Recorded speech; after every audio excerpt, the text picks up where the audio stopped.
आज का प्रश्नोत्तर प्रारंभ करते हैं और आज का प्रश्न है कि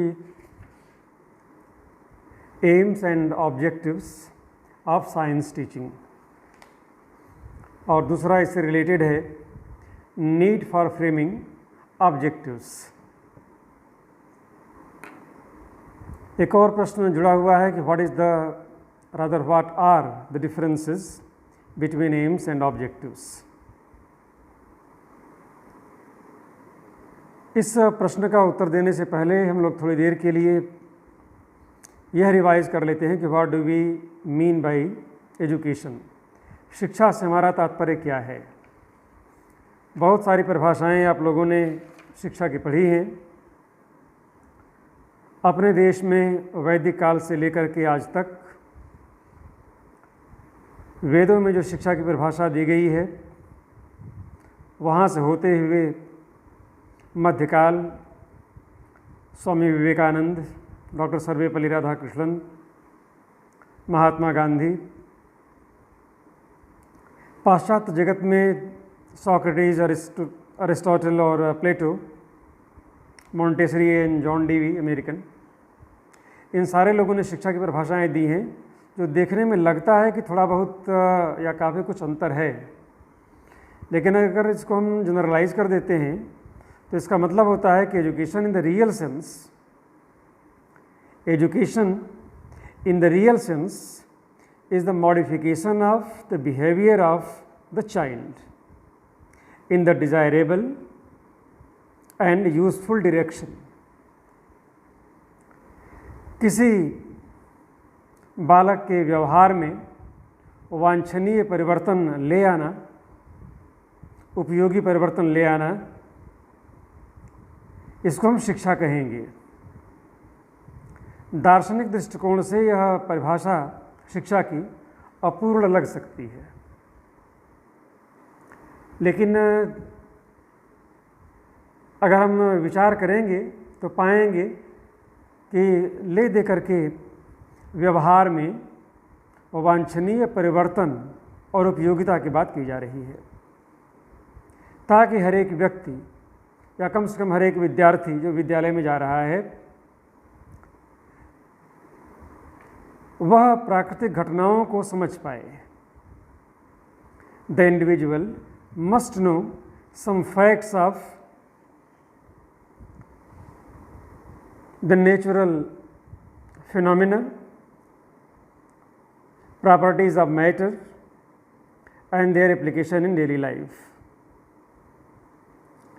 तो थोड़े समय के लिए हम मान लेते हैं कि शिक्षा यही है कि बालक या किसी व्यक्ति के व्यवहार में वांछनीय और उपयोगी परिवर्तन।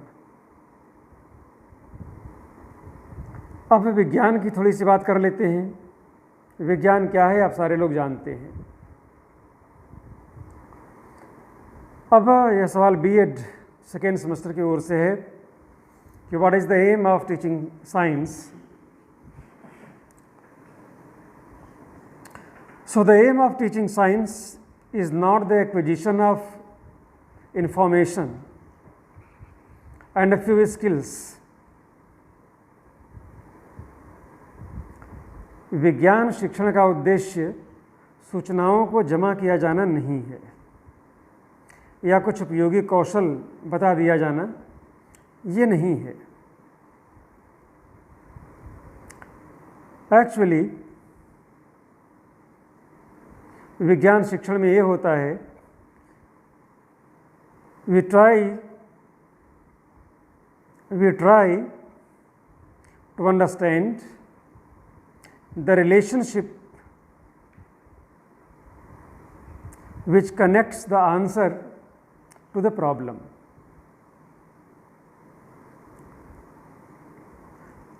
A relationship between any cause and its effects। कार्य और कारण में जो संबंध है और समस्या में और समस्या के समाधान में क्या अंतर हो सकता है, विज्ञान शिक्षण के द्वारा या हम जानने का प्रयास करते हैं। इससे अधिक इस पर समय नहीं देना है कि शिक्षा एक तरह से मानवीय स्वभाव में, उसके व्यवहार में परिवर्तन है, वांछनीय परिवर्तन है, उपयोगी परिवर्तन है। और विज्ञान शिक्षण का उद्देश्य ये हो सकता है कि हम तार्किक विश्लेषण कर सकें, प्राकृतिक घटनाओं को समझ सकें और जो समस्याएं हैं और जो उनका समाधान है उनके बीच में संबंध स्थापित करने की योग्यता प्राप्त कर सकें। अब दूसरा सवाल है कि what are the differences between aims and objectives of science teaching और एनी टीचिंग, चाहे वह साइंस टीचिंग हो या लैंग्वेज टीचिंग हो या कुछ और भी टीचिंग हो।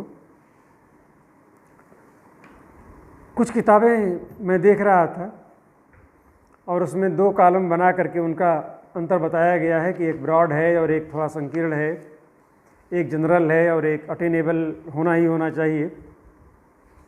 तो बेहतर है कि हम लोग कुछ पॉइंट्स बना लें कि उस पर एम की ओर से क्या कहा जाएगा और ऑब्जेक्टिव के पहलू से अगर हम उसको देखेंगे तो वह कहाँ पर अपने आप को स्थापित पाता है। अब पहली बात है इसकी मीनिंग की। So the aim is the ultimate goal, the aim is the ultimate goal which an individual or the entity strives to achieve। जो एम है, जो सामान्य उद्देश्य है, बड़ा उद्देश्य है, वह एक बड़ा या अल्टीमेट अंतिम एक उद्देश्य है जिसके लिए व्यक्ति, बालक, कोई संस्था लगातार प्रयत्नशील होते हैं। यह एम की मीनिंग है। और जब ऑब्जेक्टिव की बात करेंगे, so objective is something a person seeks to achieve by continuously chasing it, by continuously chasing it. Objective वह है जिसके प्राप्ति हेतु व्यक्ति लगातार प्रयास करता रहता है कि यह हमको प्राप्त हो जाए। तो एक तरह से ऑब्जेक्टिव एम का ही एक हिस्सा होता है, लेकिन कुछ और नज़रिए से भी हम लोग एम और ऑब्जेक्टिव के अंतर को समझने की कोशिश करेंगे। अगर एक सवाल किया जाए कि व्हाट इज़ इट, यानी what is the aim and what is the objective,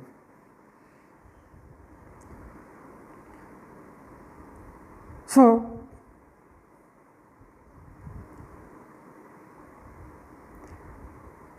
the aims establish the general direction or the intent of an individual or company। जो सामान्य उद्देश्य है वह हमको एक दिशा प्रदान करता है, किसी संस्था को या किसी व्यक्ति को, किसी बालक को एक दिशा प्रदान करता है कि किस दिशा में हमको चलना है। और जबकि उद्देश्य कुछ विशिष्ट प्राप्य लक्ष्य होते हैं। Objectives are specific goals of an individual. तो इन 2 बिंदुओं में एक बात आसानी से समझ में आ गई होगी, that the aims are long term outcomes and the objectives are short term outcome.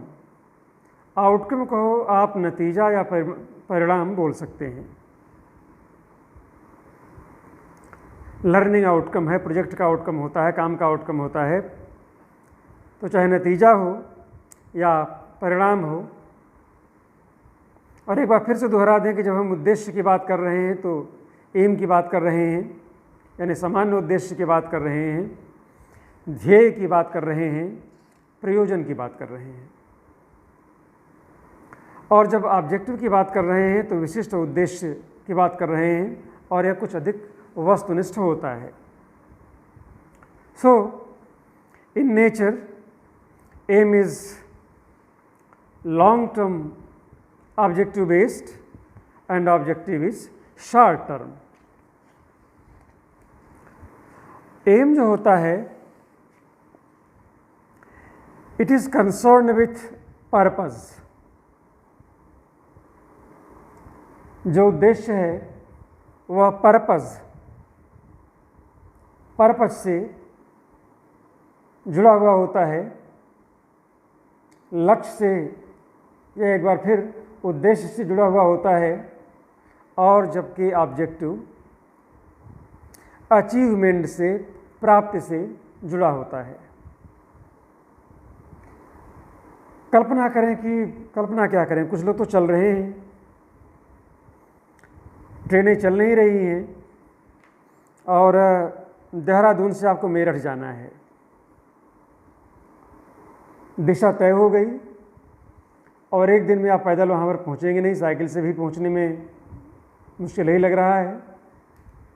तो तय कर लेंगे कि शाम करने से पहले हम कितनी दूरी प्राप्त कर लेंगे। आपका उद्देश्य हुआ, उदाहरण के लिए, देहरादून से मेरठ या दिल्ली पैदल अपने घर पहुंचना।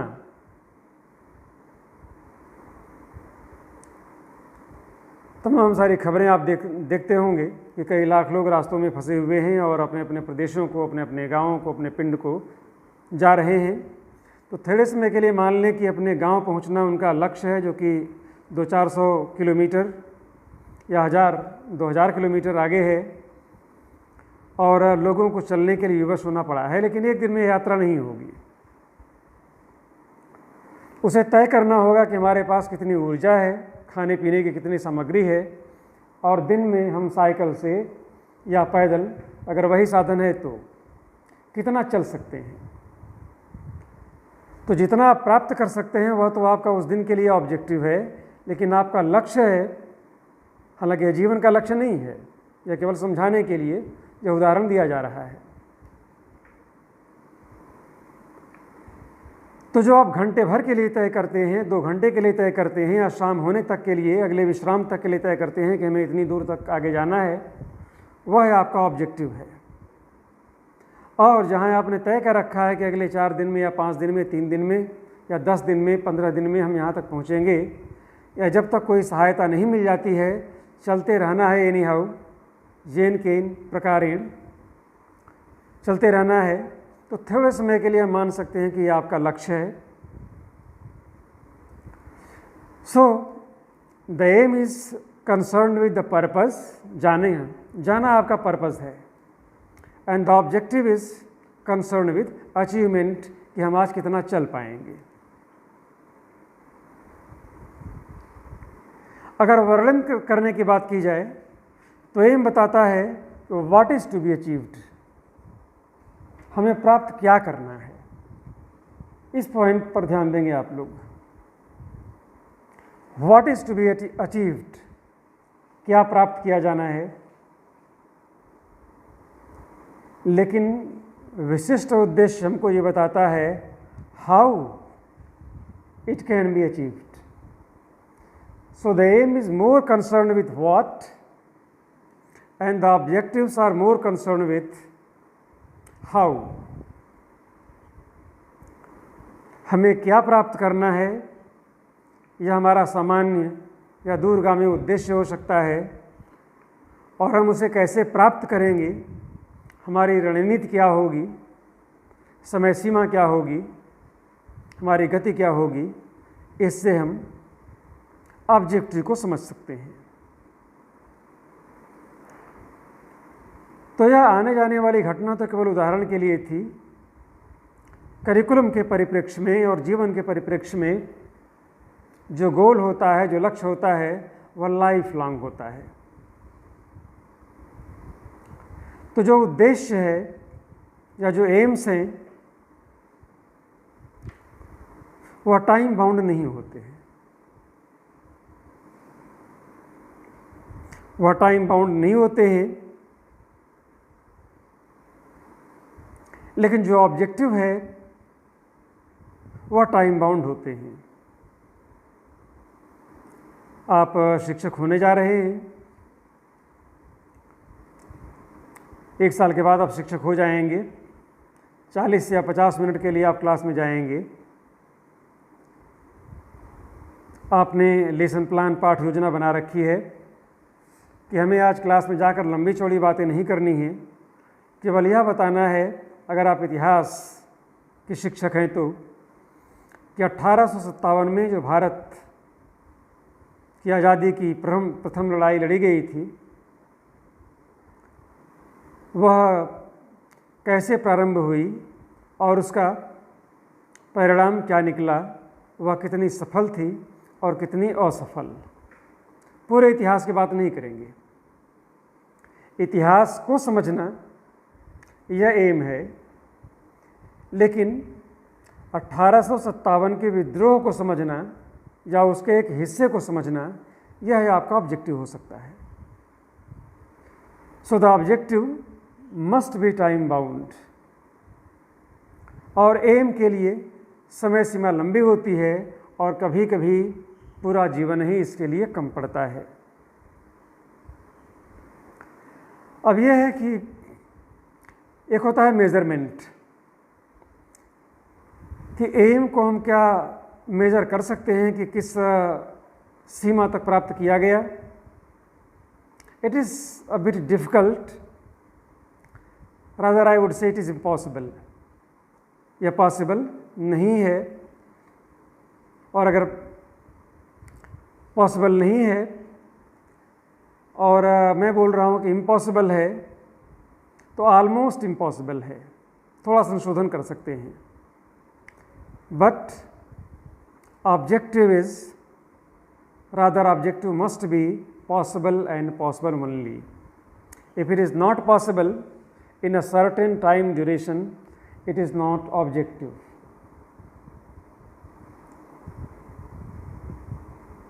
So these were the some points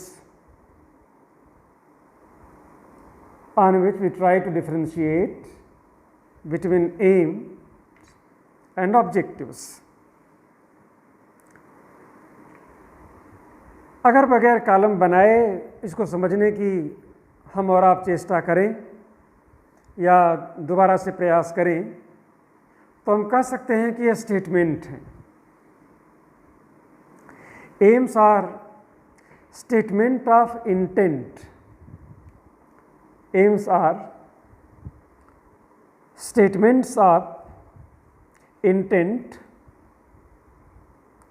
they are usually written in broad terms. Aims are generally written in broad terms. They set out what you hope to achieve at the end of the project. हमारा intent क्या है, हमारा लक्ष्य क्या है, और जो कुछ हम सोचे हुए हैं, कोई योजना, परियोजना या प्रोजेक्ट, कोई समयावधि हमने तय कर लिया है, तो उसके समाप्त होने के बाद हम क्या प्राप्त करेंगे, यह एम है। And objectives on the other hand should be specific statement. यह भी स्टेटमेंट है, but it is specific statement that define measurable outcome. Outcome means परिणाम या नतीजा। तो अगर यह मेजरेबल है, नापने योग्य है कि नतीजा या परिणाम किस सीमा तक प्राप्त हुआ, तो यह ऑब्जेक्टिव है। So what steps will be taken to achieve the desired outcome, it is also included in objectives. So विज्ञान विषय हो या जीवन का कोई लक्ष्य हो, जब तक हम यह नहीं तय करेंगे कि हमें किस दिशा में जाना है, तब तक हम पहला कदम ही नहीं बढ़ा सकते हैं।